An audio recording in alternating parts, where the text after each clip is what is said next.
दोस्तों आपने अब तक कहानी सुनी होगी चंदा मामा दूर के, लेकिन अब आप कह सकते हैं कि चंदा मामा घर के, क्योंकि दोस्तों 40 दिनों की कठिन यात्रा के बाद भारत के तीसरे मून मिशन चंद्रयान 3 ने आखिरकार चांद को अपनी मुट्ठी में कर ही लिया। इस ऐतिहासिक पल को दोस्तों इसरो के वैज्ञानिक और देश के पीएम के साथ करोड़ों भारतीयों ने लाइव देखा। लेकिन दोस्तों क्या आप जानते हैं कि एंड मौके पर चंद्रयान 3 का संपर्क इसरो के ग्राउंड स्टेशन से टूट गया था? क्या ये सच में सॉफ्ट लैंडिंग है? क्या सच में चंद्रयान 3 का लैंडिंग के वक्त फ्यूल खत्म हो गया था? आइए समझते हैं इन सवालों के जवाब आज की इस वीडियो में। 23 अगस्त 2023 का ये दिन भारत के इतिहास का वो सुनहरा दिन है जब करोड़ों भारतीयों का सीना गर्व से चौड़ा हो गया। चंद्रयान 3 को लाइव देख रहे भारतीयों की आंख में उस वक्त खुशी के आंसू आ गए जब चंद्रयान 3 ने चांद की सबसे खौफनाक सतह यानी कि साउथ पोल पर अपना कदम रखा। चांद पर कदम रखते ही चंद्रयान 3 ने इसरो को मैसेज भेजा और तालियों की गड़गड़ाहट से पूरा देश गूंज उठा। वरना 21 अगस्त को दोस्तों रूस के लूना 25 की क्रैश लैंडिंग के बारे में जैसे ही इसरो के वैज्ञानिकों को पता चला तो उनकी सांसें थम गई थी, क्योंकि इससे ठीक 2 दिन बाद यानी कि 23 अगस्त को भारत का चंद्रयान 3 भी चांद के साउथ पोल पर लैंडिंग करने वाला था। वैज्ञानिकों के साथ साथ दुनिया भर की स्पेस एजेंसीज जैसे नासा और खासकर रॉसकॉस्मोस की नजरें भी चंद्रयान 3 पर टिक गई। क्या भारत का ये मिशन कामयाब हो पाएगा? इवन हर भारतीय के मन में भी ये सवाल कर गया कि कहीं चंद्रयान 3 के साथ भी तो लूना 25 जैसा तो नहीं होगा। दूसरी तरफ कुछ लोग मुंह पीटने में लगे हुए थे और लूना 25 के अनसक्सेसफुल होने पर भारत और रूस के बीच दरार डालने का काम कर रहे थे। उम्मीद है कि आप समझ रहे होंगे हम यहाँ पर किसकी बात कर रहे हैं। लेकिन इसरो के वैज्ञानिकों ने दोस्तों अपना काम जारी रखा और जैसे जैसे लैंडिंग का वक्त नजदीक आया तो डी बूस्टिंग के जरिए चंद्रयान 3 की स्पीड को कम किया गया और आखिरकार 23 अगस्त की शाम को 6:04 पर चंद्रयान 3 के विक्रम लैंडर ने सफलतापूर्वक चांद के साउथ पोल पर सॉफ्ट लैंडिंग करके भारत को नीचा दिखाने की कोशिश में लगे हुए लोग का मुंह बंद किया। साथ ही एक नया इतिहास भी रच दिया और हर भारतीय का सीना गर्व से दोस्तों चौड़ा हो गया। सबकी नजरें चंद्रयान 3 पर टिकी हुई हैं। पूरे भारत में खुशी का माहौल है। चंद्रयान 3 के लैंड करते ही कहीं आतिशबाजी की गई तो कहीं पर मिठाइयां बांटी गई। दुनिया भर की स्पेस एजेंसीज और देश खास तौर से ड्रैगन ये यकीन ही नहीं कर पा रहा है कि 77 साल पहले तक जो भारत गुलामी की बेड़ियों में जकड़ा हुआ था वह चांद के सबसे जटिल हिस्से पर पहुंचा तो पहुंचा कैसे। लेकिन कहते हैं ना दोस्तों कि मुद्दत लाख बुरा चाहे तो क्या होता है, वही होता है जो मंजूर खुदा होता है। और आखिरकार भारत ने ये कर दिखाया। भारत ने ये साबित कर दिया कि वो कुछ भी कर सकता है। चंद्रयान 3 मिशन के कामयाब होते ही देश के प्रधानमंत्री नरेंद्र मोदी ने इसरो के वैज्ञानिकों को बधाई देते हुए अगले मिशन के लिए बड़ा फंड देने की बात कह डाली। इस ऐतिहासिक पल को करोड़ों भारतीय और इवन विदेशों से भी लोगों ने लाइव देखा। ऐसे में सबकी सांसें उस वक्त थम गई जब लैंडिंग के वक्त चंद्रयान 3 का संपर्क इसरो के ग्राउंड सेंटर से टूट गया। तो फिर चंद्रयान 3 ने लैंडिंग की कैसे?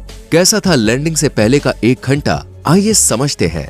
23 अगस्त को चंद्रयान 3 की लैंडिंग के साथ ही डिजिटल इंडिया की सबसे बड़ी लाइव स्ट्रीमिंग भी देखने को मिली। दरअसल लैंडिंग से ठीक 1 घंटे पहले यानी कि 5:20 पर चंद्रयान 3 की लाइव स्ट्रीमिंग शुरू की गई और देखते ही देखते करोड़ों भारतीय इवन विदेशों से भी लोग इस लाइव स्ट्रीम के साथ जुड़ गए और चंद्रयान 3 को चांद पर लैंडिंग करते हुए देखा। इवन दोस्तों कई स्पेस एजेंसियां भी चंद्रयान 3 को मॉनिटर कर रही थी, उसकी हर एक्टिविटी पर नजरें बनाई हुई थी। वहीं चंद्रयान 3 6000 किलोमीटर की स्पीड से सबसे लोवेस्ट यानी कि 25 किलोमीटर की ऊंचाई तक पहुंचने की दिशा में आगे बढ़ रहा था। एक लंबे इंतजार के बाद आखिरकार वो 15 मिनट आ ही गए जब एसी में बैठे इसरो के वैज्ञानिकों के पसीने छूटने वाले थे।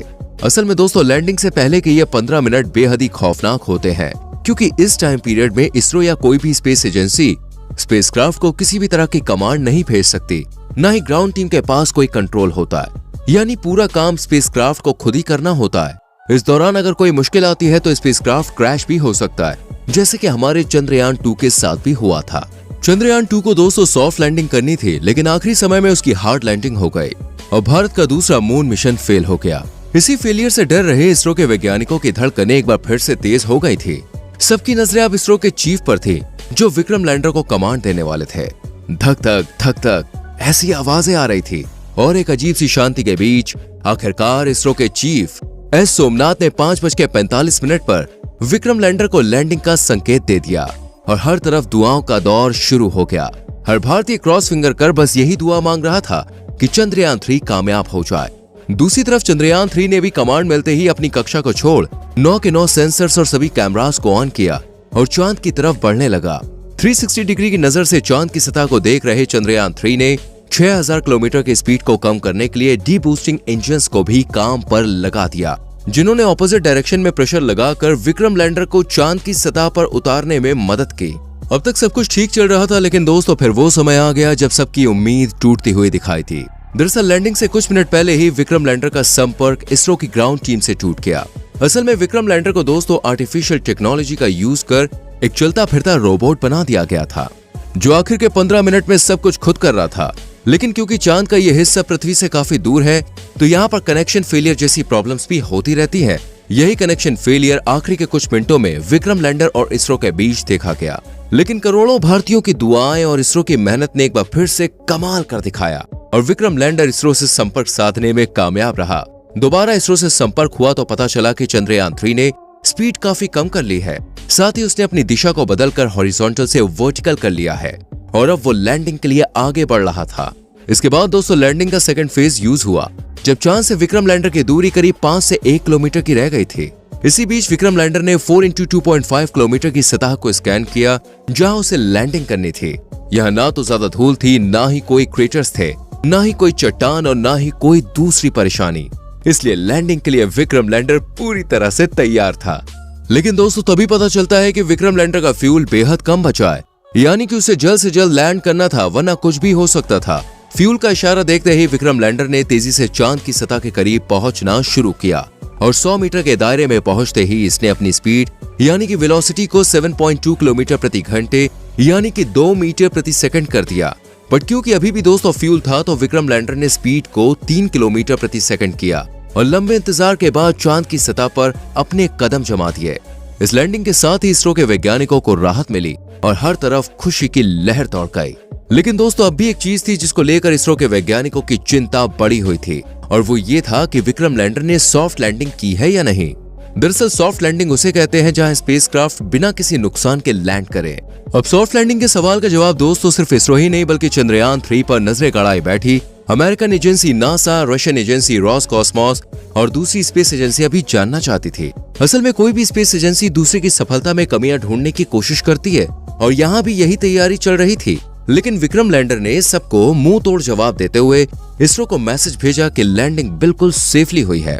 ये सुनते ही दोस्तों इसरो के वैज्ञानिकों के चेहरे खुशी से खिल उठे और उन्होंने ये खुशखबरी पूरे देश को सुना दी। वैसे दोस्तों चंद्रयान 3 के सफल होते ही आपको कैसा फील हो रहा है, कमेंट करके जरूर बताएं। हम तो भाई बड़े खुश हैं। वीडियो अच्छी लगी हो तो लाइक करें, शेयर करें, कमेंट में जय हिंद जरूर लिखें। आने वाली वीडियोस को देखने के लिए चैनल को सब्सक्राइब करके बेल आइकन प्रेस करें, जिससे आने वाली वीडियोस आपसे मिस ना हो। मिलते हैं अगली वीडियो में। Till then bye bye, take care.